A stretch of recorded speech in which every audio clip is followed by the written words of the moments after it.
O início. Em fins do século XIX, o Remo dominava o Rio de Janeiro. O futebol começava a aparecer em alguns clubes, mas ainda era olhado com certo temor, pois não estava sendo recebido com entusiasmo pela sociedade carioca. Entretanto, como era o Remo quem mandava, as competições movimentavam as manhãs no Rio e não havia praia que não tivesse o seu grupo de regatas. A turma da praia do Flamengo não acompanhava o resto dos rapazes, preferindo os passeios de barco pela Bahia e o bate-papo no Café Lamas, o já famoso restaurante do Lago do Machado. Entretanto, a ideia de se formar um grupo na praia mais movimentada do Rio começava a nascer e numa noite de setembro de 1895, José Agostinho Pereira da Cunha perguntou a Nestor de Barros, Mário Spíndola e Augusto Lopes da Silveira o que achavam de se fundar um clube de remo. Eles concordaram com a ideia, a notícia correu logo pelo Lago do Machado e as adesões surgiram na primeira noite. Entretanto, para se tornar um clube de regatas, havia necessidades de um barco, naturalmente. Havia uma baleeira a 5 remos, meio gasta, que poderiam comprar. E nada mais justo do que os que tivessem dinheiro fossem os primeiros a colaborar e, assim, Mário Spíndola, Felisberto Laporte, Nestor de Barros, José Félix da Cunha Menezes e José Agostinho Pereira da Cunha contribuíram com 400 mil réis, o suficiente para a compra da veterana embarcação, que teria que passar por uma reforma completa para ser o barco oficial do novo grupo que se formava. A fundação. O grupo de rapazes comprou um barco apelidado de Feruza, porém ele naufragou e um novo barco foi comprado e recebeu o nome de Cira. Na noite de 17 de novembro de 1895, muita gente estava em um dos corredores da casa número 22 da Praia do Flamengo, onde Nestor de Barros morava num dos quartos. Lá, há muito tempo, já haviam abrigado Feruza, e agora guardavam Cira. A reunião teve por objetivo a fundação do Grupo de Regatas do Flamengo. Naquela mesma noite foi eleita a primeira diretoria. Domingos Marques de Azevedo, presidente. Francisco Luxicolas, vice-presidente. Nestor de Barros, secretário. Felisberto Cardoso Laporte, tesoureiro. Na oportunidade ficou estabelecido que a data oficial da fundação do clube seria 15 de novembro, feriado nacional. As cores iniciais foram azul e ouro em listras horizontais bem largas, entretanto, em 23 de novembro de 1896, por proposta de Nestor de Barros, houve mudança para as atuais, vermelho e preto. Em 1902, diante de seu crescimento, houve a transformação para Clube de Regatas do Flamengo. Uma curiosidade na história do Clube de Regatas do Flamengo é que seus atletas já haviam se arriscado a praticar o futebol. No dia 25 de outubro de 1903, antes da fundação do Departamento de Futebol do Flamengo, os remadores flamenguistas se reuniram com os colegas de esporte do Botafogo para a disputa de um amistoso. A partir de 1902 o Remo passou a dividir com o futebol a preferência popular. Assim, os associados do Flamengo tornaram-se sócios também do Fluminense para acompanhar o futebol, e os do Clube das Laranjeiras vieram para o rubro-negro a fim de acompanhar as regatas. Alberto representava bem o exemplo, pois pela manhã remava pelo Fla e à tarde jogava pelo seu clube, o Fluminense. Finalmente, surgiu a ideia de Alberto Borgetti, de se criar uma seção de futebol no Flamengo. A proposta foi aprovada e consagrada na Assembleia do Clube, realizada no dia 8. Na Praia do Russell foram feitos os primeiros treinos e no dia 3 de maio de 1912, já devidamente filiado à Liga Metropolitana de Desportos Terrestres, a esquadra realizou sua primeira partida. Foi no campo do América e os rubro-negros venceram o Mangueira por 16-2, embora algumas fontes digam 15-2, sendo que o juiz foi o consagrado Belfort Duarte. Já em 1912, o Mengão conquistou seu primeiro título no futebol, o Campeonato Carioca de Futebol do segundo quadro. O primeiro uniforme foi chamado de Papagaio de Vintém, mas em 1914 o clube adotou a camisa Cobra Coral, que só durou até 1916, e venceu seu primeiro campeonato carioca e o segundo no ano seguinte. Em 1927, foi eleito o clube mais querido do Brasil, levando a Taça Salutares, vencendo o Vasco da Gama em um concurso do Jornal do Brasil. Em 1939, depois de 12 anos de jejum, o mais querido voltou a conquistar o campeonato carioca com a equipe que serviria de base para o tricampeonato estadual na década de 40. Em 1956, conquistou mais um torneio de grande importância, a Taça dos Campeões Estaduais, sobre o Santos ao vencer por 2-1. Em 1970, o clube conquistou sua primeira Taça Guanabara, primeiro turno do campeonato estadual. Em 1972 venceu novamente a Taça Guanabara e o Campeonato Carioca. Também em 1972, o Flamengo conquistou o Torneio do Povo. Em 1974, Zico firmou-se de vez como titular do time do Flamengo, iniciando a chamada Era Zico, e o clube venceu o campeonato estadual neste mesmo ano. Em 1975, o Flamengo conquistou a Taça José João Altafini Mazzola sobre a Juventus da Itália. Uma partida histórica foi a vitória de 5-1 sobre o Atlético Mineiro, no amistoso que marcou a participação de Pelé jogando com a camisa rubro-negra. Foram cerca de 140 mil torcedores presentes ao maior do mundo para assistir ao consagrado rei do futebol, Pelé, jogar ao lado do rei da Gávea, Zico. Uma noite histórica, em que o grande nome foi o atacante Júlio César, que havia dividido o quarto com Pelé na noite anterior. Já com 39 anos, Pelé teve uma boa atuação, apesar de não ter marcado nenhum gol. Tabelou com Zico, fazendo lembrar sua grande dupla com Coutinho, no Santos. Zico marcou 3 gols. Embora já possuísse a maior torcida do Brasil, o rubro-negro só conquistou seu primeiro título em nível nacional em 1980, quando venceu o Campeonato Brasileiro. Em 1981 o Flamengo disputou sua primeira Libertadores e chegou à final onde enfrentou o Cobreloa do Chile. Com paciência e muito toque de bola o time carioca venceu por 2-0, com 2 gols de Zico. O Flamengo, com técnica, habilidade e muita raça conquistava a América. O título da Copa Libertadores de 1981 o credenciou a disputar a Copa Intercontinental, competição que teve seu status de mundial reconhecido pela FIFA em outubro de 2017, no mesmo ano, onde enfrentaria o Liverpool da Inglaterra, em Tóquio. Antes da decisão do título mundial, o até então treinador do Flamengo, Cláudio Coutinho, morreu afogado enquanto praticava mergulho nas Ilhas Cagarras. O escolhido para substituir Cláudio Coutinho e levar o mais querido ao topo do mundo foi Paulo César Carpigiani, ex-jogador do clube. Diante de 62 mil pessoas no Estádio Olímpico de Tóquio, o time brasileiro deu um baile como nunca antes Tóquio havia visto e aplicou sonoros 3-0 apenas no primeiro tempo, com 2 gols de Nunes e um de Adílio. No segundo tempo, o Flamengo apenas rolou a bola até o apito final, desfilando sua habilidade perante os atonitos ingleses. A equipe rubro-negra chegava ao topo do mundo. Em 1983, o Flamengo era o adversário a ser batido no Campeonato Brasileiro, que se garantiu na final, contra o Santos. No primeiro jogo, no Morumbi, o Santos venceu por 2-1. Na volta, um recorde que dificilmente será quebrado, 155.253 torcedores entupiram o Maracanã para ver a turma de Zico dar show. É o maior público registrado em uma só partida na história do Campeonato Brasileiro. Precisando da vitória, o rubro-negro fez 3-0, gols de Zico, Leandro e Adílio. O Flamengo era tricampeão brasileiro. Era a consagração final de Zico, Leandro, Adílio, Júnior e outros tantos craques. Em 1987, a CBF passava por uma grave crise financeira e institucional. A entidade encontrava-se incapaz de organizar o campeonato nos mesmos moldes e caso não arrumasse um patrocinador, tentaria um acordo com os clubes, com as equipes pagando as suas próprias despesas com as viagens ou iria realizar um certame regionalizado. Este torneio recebeu o nome de Copa União, considerado oficialmente o módulo verde do Campeonato Brasileiro pela CBF. O Flamengo foi finalista de 1987 juntamente com o Internacional onde jogaram as finais em 2 partidas. O Flamengo conquistou a Copa União. Depois da conquista, o Flamengo recebeu o troféu João Avelange entregue pela CBF, em virtude da conquista do módulo verde do Campeonato Brasileiro de 1987, chamado oficialmente pela CBF de Troféu João Avelange.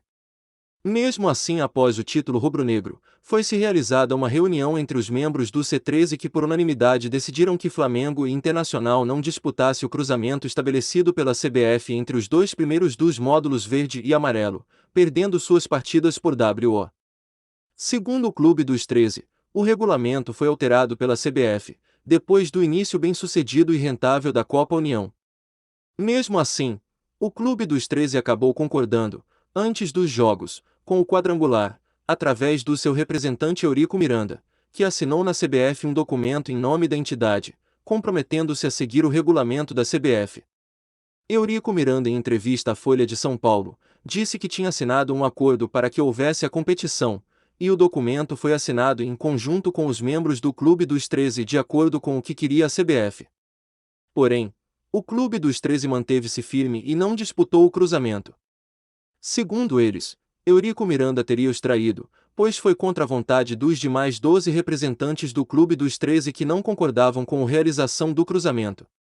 O CND, Conselho Nacional de Desportos, um órgão normativo, que na época era a maior instância do futebol brasileiro, declarou em 1988 o Flamengo por maioria de votos, como único campeão brasileiro, exigindo que a CBF homologasse Flamengo e Internacional como campeão e vice daquele ano, contrariando o artigo 5º da Resolução nº 16 de 86 do CND, que exigia a unanimidade, e não maioria nas votações sobre mudanças no regulamento da CBF.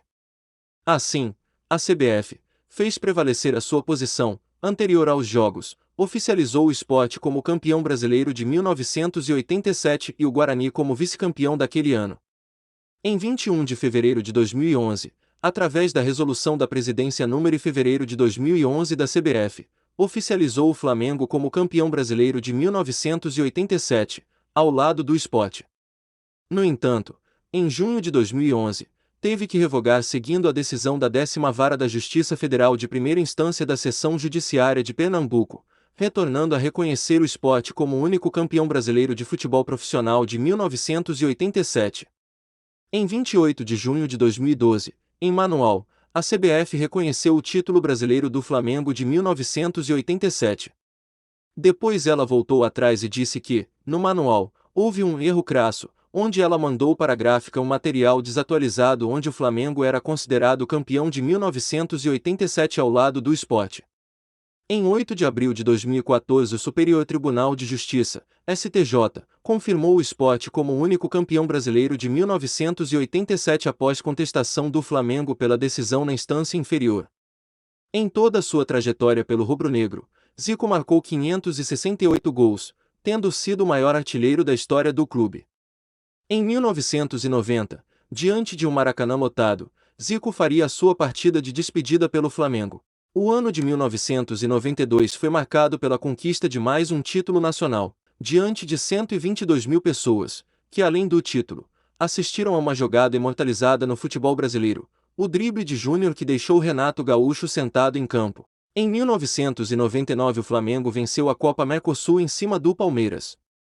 Em 2004, o Flamengo conquistou seu 28º título estadual, em cima do rival Vasco da Gama. Em 2006, chegou pela 5ª vez à final da Copa do Brasil, porém desta vez conseguiu conquistar o título sobre o rival Vasco da Gama. Em 2007, paralelo à disputa da Copa Libertadores da América, o Flamengo conquistou a Taça Guanabara. Na final do estadual contra o Botafogo, o Flamengo sagrou-se campeão nos pênaltis. No primeiro turno do Campeonato Carioca de 2008 conquistou a Taça Guanabara e, posteriormente na final, o Campeonato Carioca, ambos sobre o Botafogo. Na Taça Rio de 2009, o time superou o Botafogo na final, conquistando o título e o direito à disputa do estadual. Nas finais, assim como em 2007, a decisão foi para os pênaltis. O título marcou o 5º tricampeonato estadual do clube, 2007, 2008, 2009, e o deixou pela primeira vez líder absoluto em número de conquistas estaduais, 31, contra 30 do Fluminense. Para o Campeonato Brasileiro o clube tinha contratado 2 reforços de peso, Adriano Imperador que retornava da Europa após passagem turbulenta e Petrovic, como forma de perdoar a dívida do sérvio. Em 22 de julho de 2009, Cuca foi demitido do clube. Em 6 de dezembro o clube precisava vencer para confirmar o título, num jogo tenso no Maracanã com mais de 78 mil presentes contra o Grêmio que saiu na frente no placar, mas o Flamengo virou o jogo para 2-1 e conquistou a taça de campeão após 17 anos. O Flamengo conseguiu fazer uma incontestável campanha no Campeonato Carioca de 2011, realizando uma campanha invicta sendo campeão direto. No entanto, esse foi o único título do clube nesse ano. O Flamengo foi campeão da Copa do Brasil em 2013. Em 2014 o Flamengo chegou à final do Campeonato Carioca contra o arquirrival Vasco da Gama, com os dois resultados iguais, 1-1, e polêmicas de arbitragem, o Flamengo sagrou-se campeão estadual pela 33ª vez. O ano de 2017 começou com boas atuações do time, vencendo o Campeonato Carioca invicto. Em 2018, conquistou apenas o título da Taça Guanabara, seu 21º. Na pré-temporada de 2019, disputou a Florida Cup e se sagrou campeão ao vencer o Ajax e o Eintracht Frankfurt em torneio que também contou com a participação do São Paulo. No dia 21 de abril, o Flamengo conquistou no Maracanã diante de mais de 47 mil pessoas sobre o seu maior rival, o Vasco da Gama, o 35 graus título carioca com uma ampla vantagem nas duas finais, ambas 2-0 para o Flamengo. Após 38 anos, o rubro-negro voltava à final da Libertadores. A grande decisão foi em jogo único, no Estádio Monumental, em Lima, no Peru. O adversário foi o River Plate, que era o atual campeão. O Flamengo perdia até os 43 minutos do segundo tempo, quando o Gabigol empatou e 2 minutos mais tarde virou 2-1. O Flamengo voltava ao topo da América, conquistando o bicampeonato. Pelo Campeonato Brasileiro emplacou 21 jogos de invencibilidade e com 4 rodadas de antecedência sagrou-se campeão brasileiro, após derrota do Palmeiras para o Grêmio, um dia após a conquista da Libertadores. Era um final de semana mágico na vida de todos os torcedores rubro-negros. A campanha flamenguista quebrou diversos recordes, como exemplo, a maior diferença do líder para todas as demais colocações. Além disso, conseguiu repetir o feito do Santos de Pelé, que até então, era o único clube que havia conquistado o Brasileiro e a Libertadores no mesmo ano, 1962 e 1963. Na Copa do Mundo de Clubes, chegou à final após vencer de virada o Al Hilal, 3-1, enfrentando no jogo decisivo o Liverpool, o mesmo clube que há 38 anos enfrentou o Flamengo, valendo o título mundial, tendo o time de Zico se saído melhor. Em uma partida movimentada, o clube carioca acabou perdendo na prorrogação após gol de Roberto Firmino em um contra-ataque do time inglês. Apesar da derrota por 1-0, o Flamengo demonstrou muitas vezes jogar no mesmo nível que o gigante da Inglaterra, sendo, por perder apenas por um gol de diferença e na prorrogação, o melhor oponente de um europeu na final depois de 2012 e o sexto time a não perder no tempo normal, sendo o quinto sul-americano e quarto brasileiro. Para a temporada de 2020, a CBF decidiu reeditar a Supercopa do Brasil, torneio este que havia sido disputado até então, apenas 2 vezes, ainda no século XX. Em partida única, no estádio Mané Garrincha, em Brasília, o Flamengo goleou o Atlético Paranaense por 3-0 e se tornou o supercampeão do Brasil. No duelo da Recopa Sul-Americana, enfrentou o Independiente del Valle em 2 jogos. Na primeira partida, em Quito, no Equador, empatou por 2-2 em uma partida marcada por uma arbitragem desastrosa. Na volta, mais de 70 mil pessoas lotaram o estádio Maracanã. Gabriel Barbosa, o Gabigol, abriu o placar. Logo em seguida, William Arão foi expulso antes dos 30 minutos do primeiro tempo. Novamente a individualidade dos jogadores apareceram e em 2 belas jogadas de Gabigol, Gerson marcou 2 vezes, 3-0 e o Flamengo conquistava mais um título internacional. O primeiro de sua história no Maracanã. Após a conquista do Campeonato Estadual de 2020, Jorge Jesus deixou o comando do Flamengo para voltar ao comando do Benfica. O português deixou o rubro-negro com uma marca histórica, tendo o número de derrotas, 4 revés, inferior ao número de títulos conquistados, 5 títulos. Foi campeão do Campeonato Brasileiro de 2020, com um ponto a mais que o segundo lugar, 71 por 70, tendo assumido a liderança. Assim como em 2009, na penúltima rodada, em jogo com cara de final, contra o Internacional, então líder com um ponto a mais, vencendo de virada por 2-1, com gols de Arrascaeta, 29, e Gabriel Barbosa, 63. Apesar da derrota por 2-1 para o São Paulo na última rodada, o placar sem gols entre o Corinthians e o Inter manteve a liderança da rodada 38 com o time de Gabigol. Na campanha, 21 vitórias, 8 empates e 9 derrotas, marcando 68 vezes, sofrendo 48, com Ceni estreando na segunda rodada do segundo turno. Como conquistou a Supercopa de 2020, o Flamengo se tornou o terceiro time a vencer 2 conquistas nacionais no mesmo ano. O primeiro foi o Palmeiras, em 1967, e o segundo o Cruzeiro, em 2003, além de ter conquistado uma quádrupla coroa, pois venceu também a Recopa e o Cariocão da mesma temporada. O Flamengo chegou em várias finais, porém foi vice-campeão. A mais dolorosa foi a final da Libertadores 2021, diante do Palmeiras de Abel Ferreira. Em 2022 foi vice-campeão da Supercopa do Brasil ao perder para o Atlético Mineiro e perdeu a final do Campeonato Carioca para o Fluminense. Então é isso, pessoal. Espero que tenham gostado do vídeo, contando um pouco da história desse clube tão vitorioso do Brasil. Não se esqueça de se inscrever no nosso canal e deixar o seu gostei. Para o vídeo não ficar muito longo, tive que deixar de fora muitas curiosidades. A fonte do vídeo foi o wikipedia.org. Os créditos são para eles. Até a próxima, se Deus quiser.